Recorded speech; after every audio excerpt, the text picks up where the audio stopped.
PlayStation 5 Pro announcement was a little bit controversial. Obviously, there's going to be people that think the price point is too high. I mean, we're living in a world of inflation. Hey, you guys are the ones that voted for this, apparently. So, I mean, how can you complain? Anyway, when it comes down to it, there has been some support in the industry in terms of, actual developers talking positively about the PS5 Pro. We're starting to see some pretty good comparison videos come out now, and it's looking more and more like the very much that developers and things like that are on board with what the PS5 Pro is going to offer. And listen, I think that's a good thing. Developers should always want more power and more room to work with and things like that, and it looks like they're finally getting the chance to do that. I definitely wanted to do a video on this because so many people are doing videos on the negative side about the PS5 Pro, when listen, a lot of the people that are being negative about the Pro aren't going to get the Pro, and we're never going to get the Pro regardless. I mean, honestly, let's just be kind of real about it. People that are saying, oh, the Pro sucks or whatever, it's too expensive, like those for the most part weren't going to be people that bought it. But I want to get into it and talk about this. Should be a fun video.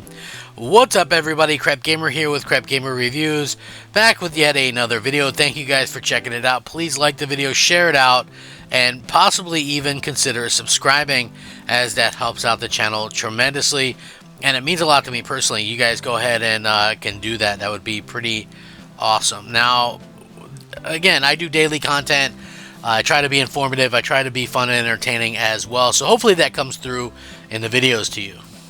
So, like I said, it's getting more support from developers. Developers obviously want to be able to, talk about these things and have more power and be able to do things that kind of, that aren't readily available elsewhere. So, anyway, recently, clearly, Sony unveiled the PlayStation 5 Pro along with a hefty price tag that left many mouths agape in a wider gaming community. It is obviously a premium price point that floats around $700, especially in the US. Plenty consider it to be too much for a mid-gen refresh. One notable voice that has spoke out about the PS5 Pro pricing model was Respawn's co-founder and studio head Vince Zampella. Zampella has been in the news most recently owing to his team's involvement in the creation of the next Battlefield game. So it was just the other day when Electronic Arts lifted the lid on Battlefield 6, publishing some details and the first concept shot for the game. Zampella's team at Respawn has currently contributed to the development of Battlefield 6, one of the most highly anticipated games in the series thus far. It's returning to a modern theater of war, which is enough to have fans really excited about it. Now, in the past, EA CEO has referred to Battlefield 6 as a complete reimagining of the franchise. Now, during a brief interview, Zampella spoke about using the power of the PS5 Pro to push the next Battlefield game as far as it can go, and I quote, "We're not out yet, so does it really help us? Not right now. Can we do cooler things on it? Sure, I guess we'll see.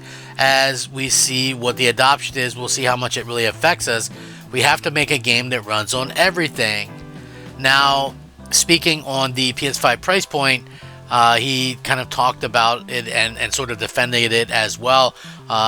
And I'll get into that in just a second, but I will say that, not everybody is going to buy this thing, right? Like, the PS5 Pro isn't for everyone. There's some people that are just going to be very content with the regular PlayStation 5 or their Xbox or their PC or whatever the case may be, and I think that's perfectly fine.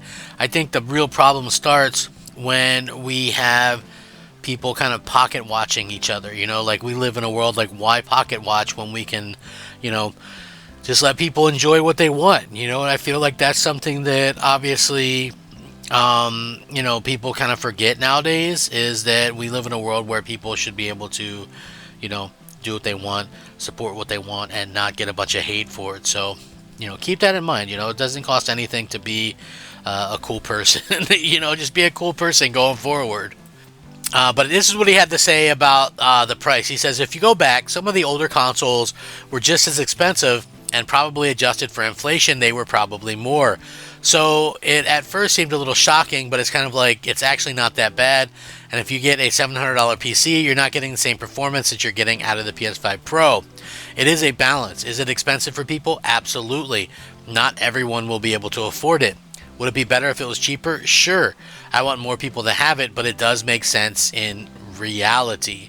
So it has been suggested that the PS5 Pro is being marketed mainly to PlayStation enthusiasts who simply must have the latest and greatest gaming technology. And from what a lot of people have seen, the improvement is tangible, but is it enough to warrant the $700 price tag? I think that is going to be the real question going forward. And, listen, I do feel like obviously you see stuff like, the new Battlefield might be supporting it and things like that.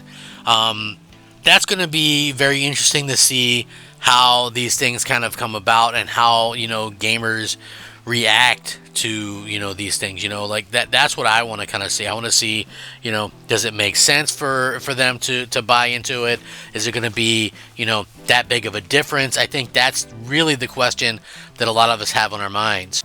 Now, obviously, we're not going to be able to know how this kind of shakes out for a little while, but, we should be able to kind of get a little bit of an idea anyway on just what to kind of expect in the future, and I feel like that's exactly why Microsoft is kind of in the situation that they're in right now, is because they weren't as quick with with this type of stuff. I mean, they were very much last generation, big into the Xbox One X, which is a great console, by the way.